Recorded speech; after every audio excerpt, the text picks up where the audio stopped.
বিসমিল্লাহির রহমানির রহিম। প্রিয় শিক্ষার্থী বন্ধুরা, আসসালামু আলাইকুম। আমি মোহাম্মদ আব্দুল হাদী, সহকারী শিক্ষক, লায়ন্স স্কুল অ্যান্ড কলেজ। আমি তোমাদের আজকে ইতিহাস বিষয়ে, নবম শ্রেণীর ইতিহাস বিষয়ে সংক্ষিপ্ত আকারে অনলাইন ক্লাস অংশগ্রহণ করব। প্রিয় শিক্ষার্থী বন্ধুরা, গত সপ্তাহে মহান শহীদ দিবস অর্থাৎ আন্তর্জাতিক মাতৃভাষা দিবসের কারণে তোমাদের হয়তো ক্লাস পাওনি। তো আজকে আমি তোমাদের ক্লাসে অংশগ্রহণ করছি। তো তার আগে আমি ভাষা শহীদ অর্থাৎ ভাষা আন্দোলনে যারা শহীদ হয়েছেন, যাদের আত্মত্যাগের বিনিময়ে আমরা আমাদের এই মাতৃভাষা পেয়েছি, তাদের আত্মার প্রতি শ্রদ্ধা, সম্মান এবং তাদের আত্মার মাগফিরাত কামনা করে আজকের ক্লাস শুরু করছি। প্রিয় শিক্ষার্থী বন্ধুরা, আমি গত 2 সপ্তাহে তোমাদের প্রথম অধ্যায়ে আলোচনা করেছি। প্রথম অধ্যায়ের প্রথম অংশে ইতিহাস কাকে বলে, ইতিহাসের বিষয়বস্তু, ইতিহাস কী কী বিষয় নিয়ে আলোচনা হয়, ইতিহাসের প্রামাণ্য সংজ্ঞা ইত্যাদি বিষয় নিয়ে আলোচনা করেছি। আর তারপরের ক্লাসে আমি ইতিহাসের প্রকারভেদ এবং ইতিহাসের উপাদান নিয়ে আলোচনা করেছি। আজকে আমি আলোচনা করব পরবর্তী যে পয়েন্টগুলো আছে সেগুলো নিয়ে। তোমরা লক্ষ্য করো বোর্ডে যে ইতিহাস পরিচিতি অধ্যায়ের যে অবশিষ্ট অংশ আমি আজকে আলোচনা করব ইতিহাসের বিষয়বস্তু, অর্থাৎ ইতিহাসে কী কী বিষয় নিয়ে আলোচনা হয় বা কী কী বিষয়ের উপর আলোকপাত করা হয়। প্রিয় শিক্ষার্থী বন্ধুরা, মানব সমাজ ও সভ্যতার ধারাবাহিক বিবর্তনের প্রমাণ দলিল, লিখিত দলিল হলো ইতিহাস। অর্থাৎ মানুষের যে সমাজ ব্যবস্থা আছে তার লিখিত দলিলপত্রটা, অর্থাৎ লিখিত যে প্রমাণ ডকুমেন্ট, সেটাই হলো ইতিহাস। ঐতিহাসিক ভিগো মনে করেন মানব সমাজ ও মানবীয় প্রতিষ্ঠান সমূহের উৎপত্তি বিকাশই ইতিহাসের বিষয়বস্তু। তাহলে ভিগোর মতে মানব সমাজের প্রতিষ্ঠার যে উৎপত্তি যেটা আছে এবং বিকাশ, সেটাই হলো ইতিহাসের বিষয়বস্তু। সুতরাং দেখা যাচ্ছে মানুষের গুরুত্বপূর্ণ অর্জন যা মানব সমাজ সভ্যতার উন্নতি, অগ্রগতি, অবদান রাখতে সক্ষম হয়েছে, তা সবই ইতিহাসভুক্ত বিষয়। যেমন শিল্প, সংস্কৃতি, দর্শন, স্থাপত্য, রাজনীতি, যুদ্ধ, ধর্ম, আইন প্রভৃতি বিষয় সামগ্রিকভাবে কিছু সমাজ সভ্যতা বিকাশে প্রত্যক্ষ ও পরোক্ষভাবে প্রভাবিত করেছে। এই বিষয়গুলো হলো ইতিহাসের বিষয়বস্তু। তারপর তোমরা লক্ষ্য করো ইতিহাসের স্বরূপ, অর্থাৎ ইতিহাসের স্বরূপ মানে ইতিহাসটা আসলে কি, ইতিহাসে কি কি শাখা আছে, কি কি বিষয় নিয়ে আলোচনা হয়। ইতিহাসে জ্ঞান অর্জনের অন্য শাখা থেকে একটু আলাদা। প্রিয় শিক্ষার্থী বন্ধুরা, এর রচনা ও উপস্থাপনা পদ্ধতিও ভিন্ন রকম। যেমন সত্যনিষ্ঠ তথ্যের সাহায্যে অতীতের পুনর্গঠনই ইতিহাসের বৈশিষ্ট্য। দ্বিতীয়ত, ইতিহাসের আলোচনার বিষয় হচ্ছে মানব সমাজ ও সভ্যতার অগ্রগতির ধারাবাহিক তথ্য নির্ভর বিবরণ।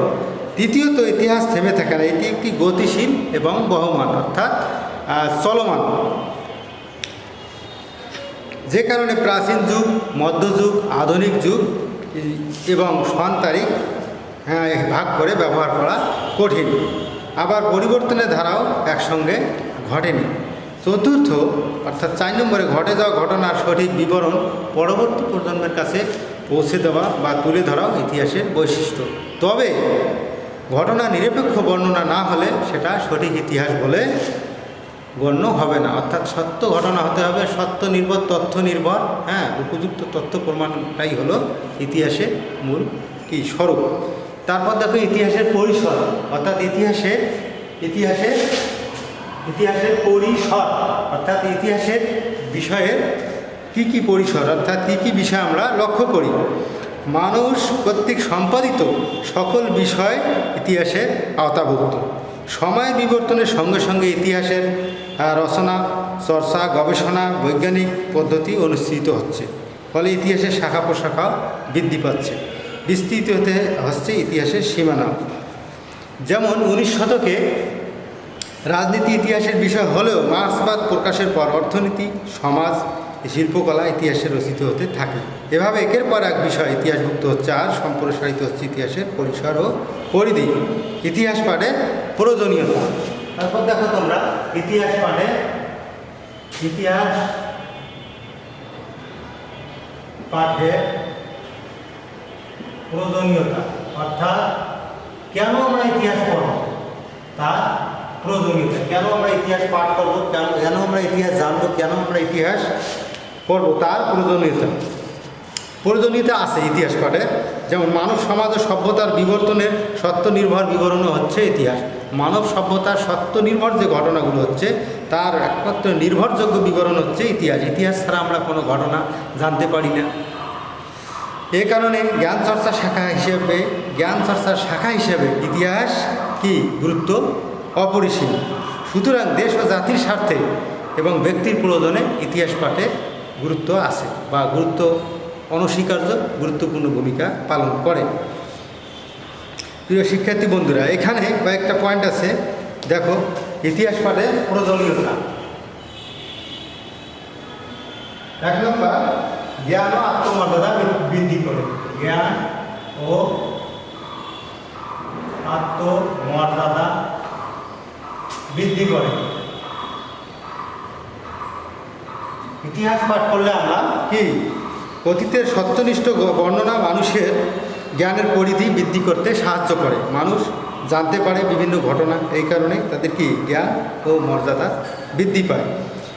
আবার একই সঙ্গে আত্মপ্রত্যয়ী এবং আত্মবিশ্বাসী হতে সাহায্য করে। সেক্ষেত্রে জাতীয়তাবোধ, জাতীয় সংস্কৃতির সুদৃঢ়করণে ইতিহাস পাঠের বিকল্প নেই। তারপর দেখো সচেতনতা বৃদ্ধি করে। সচেতনতা বৃদ্ধি করে। মানুষ কি সচেতন, এ কারণে ইতিহাস পাঠ করলে মানুষের কি সচেতনতা বৃদ্ধি পায়। ইতিহাস জ্ঞান মানুষকে সচেতন করে তোলে।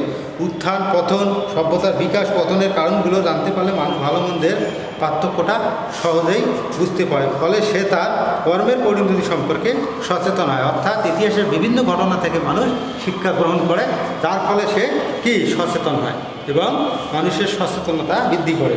তারপর দেখো দৃষ্টান্তের সাহায্যে শিক্ষা দেয়। দৃষ্টান্তের সাহায্যে শিক্ষা দেয়। ইতিহাসে এমন কিছু ঘটনা আছে যে ঘটনাগুলো দৃষ্টান্তমূলক ঘটনা, যে ঘটনাগুলোর কারণেই মানুষ কি দৃষ্টান্ত অর্জন করে। ইতিহাসের ব্যবহারিক গুরুত্ব অপরিসীম। মানুষ ইতিহাস পাঠ করে অতীতের ঘটনাগুলি কি দৃষ্টান্ত থেকে শিক্ষা নিতে পারে। ইতিহাসের শিক্ষা বর্তমানে প্রয়োজনে কাজে লাগানো যেতে পারে। ইতিহাস দৃষ্টান্তের শিক্ষার মাধ্যমে শিক্ষা দেয় বলে ইতিহাসকে বলা হয় শিক্ষণীয় দর্শন। প্রিয় শিক্ষার্থী বন্ধুরা, ইতিহাস পাঠ করলে বিচার বিশ্লেষণের ক্ষমতা বাড়ে, যা দার্শনিক দৃষ্টিভঙ্গি তৈরিতে সাহায্য করে। ফলে জ্ঞান চর্চার প্রতি আগ্রহ জন্মে।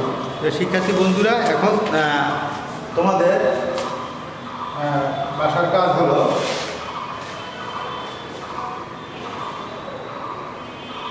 HW ইতিহাস পাঠের প্রয়োজনীয়তা উল্লেখ। আচ্ছা, কি এবং ইতিহাসের বিষয়বস্তু সমূহ 1 নম্বর। 2 নম্বর, ইতিহাসের বিষয়বস্তু সমূহ।